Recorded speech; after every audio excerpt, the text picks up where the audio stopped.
Hey, welcome back everybody. Welcome back to my channel, Amused Jester. My name is Junior, and we're switching things up a bit by looking into a G.I. Joe figure from Hasbro and a 6-inch figure. Cobra, Dreadnought, Roadpig, and Rakus. Alright, so this guy, don't ask me anything about Roadpig or Rakus. I have no idea who these guys are, but he is a Dreadnought.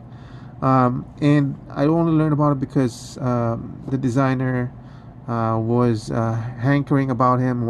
It's one of his most characters that he wanted to do, and he did it because he's one of the senior designers.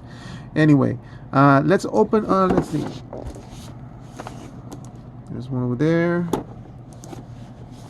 and okay, and let's open him up and see what's going on. All right, there they are out of the packaging, and I'm gonna be honest with you guys. I'm doing this review immediately right after my review of the Bo-Katan and Nien Nunb 3.75 figures vintage collection from Star Wars Hasbro. And I'm gonna tell you, I was looking at it and said, man, I don't want to review this right now. I want to continue reviewing my vintage collection, but I wanted to kind of spruce things up a bit. And now that it's out of the packaging, I'm like, man, I'm glad I'm reviewing it because this thing is awesome.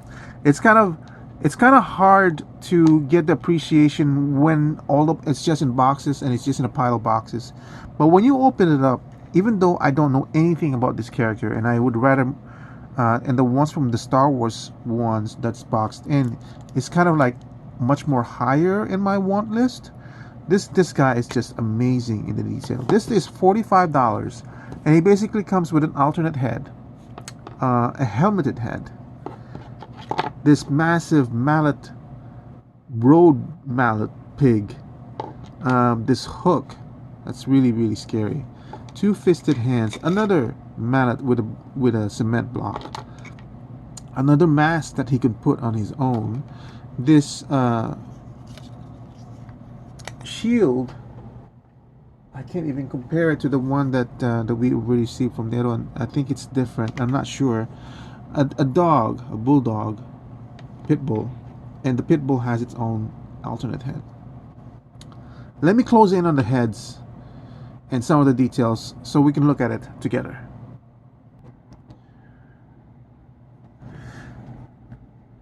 So let's start with the head that's on the figure. Obviously, paint application, I don't have any complaints. The guy actually, you can actually see he has a blush going on and a 4 o'clock shadow, which is actually just emphasizes how little the paint application is that exists on the hair, because the face got it all, honestly. But then not just the face got it all, but look at the skull. Man, unbelievable. Really makes you feel bad about this guy. So on the actual armor, there's not too much paint application. That's all you're seeing, right? But I'm okay with that. Even the tattoos, I'm really not much of a tattoo guy. I know they're introducing it in all the line, and I can see it with the bad guys, Dreadnoughts and everything. But with the Joes, I really don't want to. But hey, it's their design. It's what they want to do. I'm okay with that. It definitely is adding. Look at that. It's even got fat wrinkles, wrinkle fat right here. Really nice attention to detail. And then look at his boots. Oh my god. And this is not just like one clean boot armor. It's actually looks like it's been tempered and hit by steel. And then you have the steel boots. Just amazing amount of detail. Here's a secondary head. I mean, like, what else can I say? It looks really good. Nice expression. The teeth. I love the fact that it's showing teeth. I love the fact that you can see. I think he's like missing teeth over there, and I don't know what's going on with those two silver at his bottom teeth over there. And I didn't realize he's actually got an earring. Does this guy have an earring? He does. This one has an earring too. Whoa, this helmet, guy, this is a killer. This is This is one of those things where it's gonna be hard to decide, really is, which face he's gonna have on, because I've always felt that the cobras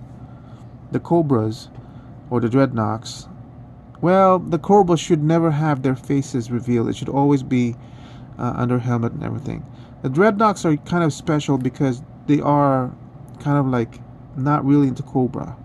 Um, so maybe they can get away with not having their helmets on.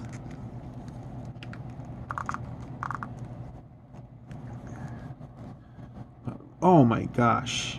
I think this guy needs to have his helmet on.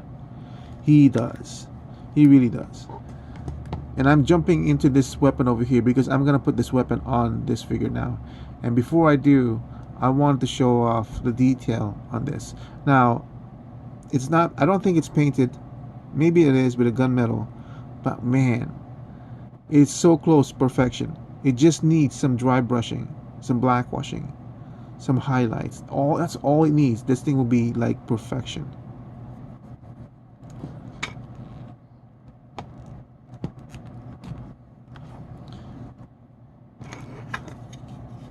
I forgot that we're still in close-up, so I might as well go ahead and do more of this. Now this is basic paint application. You do see some good tempo, some and all that stuff, but it's all mostly bare plastic.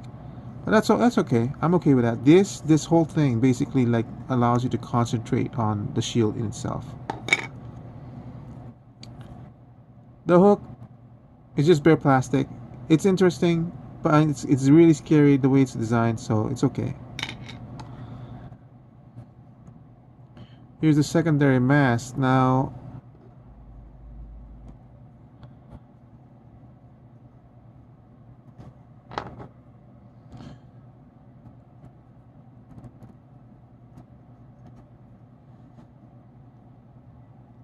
you can put it on him like so.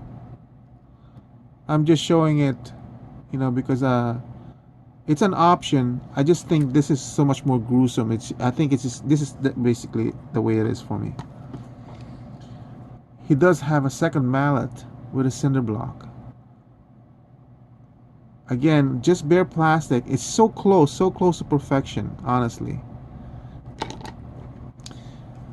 And I'm so impressed with this figure that I'm like, I almost want to keep looking at it and just bypass the dog, but look at that face. Here's a second face. Look at that. They paid this much attention to a dog. That's freaking amazing. And it has basic articulation as all the dogs do. Again, this is a complete new sculpt. This is not like Mutt's body, I don't think.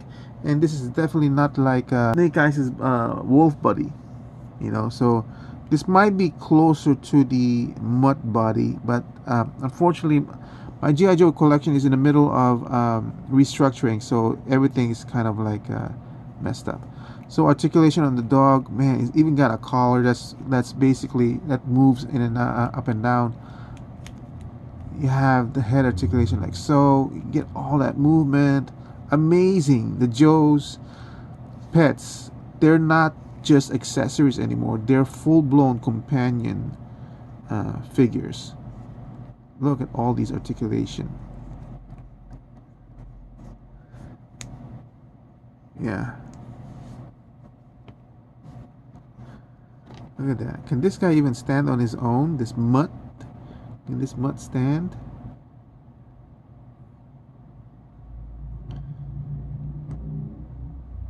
Come on, Mutt. You can do it. And there you go. He can stand on his own. On his own 2 feet. Alright, so for this guy's articulation on this helmet, it's gonna be limited up, limited down, all that stuff. But honestly, all you need for this guy is maybe like this. Articulation on the shoulder, basically the same as any other Joe's. Double jointed on the elbows. Oh, didn't notice that he's got that. Nice, very nice. And for this kind of guy, he's gonna need both of them. Yes, he's definitely big enough, strong enough to carry both mallets. war weapons. What would you call these? Oh my gosh, this guy can easily stand up to Mad Max. Yeah, this is Mad Max quality. And he's even got a Roadpig on the belt buckle. Amazing attention to detail with this figure. Amazing. This set goes for $45. And honestly, I love Mutt in Junkyard. Snake Eyes and his wolf was an okay introduction to the pet category, but I think this guy might be the best of all of them. In terms of value and the pricing, about 12 to 13. I can't really think of anything else to add to this set. Maybe it's influenced by the fact that I don't know anything about this guy, so my expectations were pretty much zilch, even though I was expecting a lot from a G.I. Joe Classifieds. But still, to what you're getting with this guy, it's just amazing. Completely new body, completely new sculpt. Maybe this was borrowed, maybe this Mutt's body was borrowed from Mutt. I can't tell. It doesn't really matter. If I can't tell, who cares? The value for this whole set probably around 12 to 13. This guy is probably close to 13 on the value. Pretty high on the value for me. So that's kind of amazing. So that's it for my review of this guy called Roadpig and Rakus. An amazing, surprising. It's very surprising. Look at that. This guy is just very, very fun to play with. Come on, he is. Like, I can't believe this is his shield, because it feels more like he can crush this with no effort at all. In fact, this should have come in as a broken shield that you can put on a G.I. Joe, and then you would have, like, this should have had a negative imprint of this Roadpig. That would have been much cooler than what this is. Anyway, that's it for my review of Roadpig and Rakus. An unexpected surprise from the G.I. Joe line. Definitely unexpected, especially from a character I don't know anything about. Thank you for watching. I hope to see you guys more in my next review, and laters.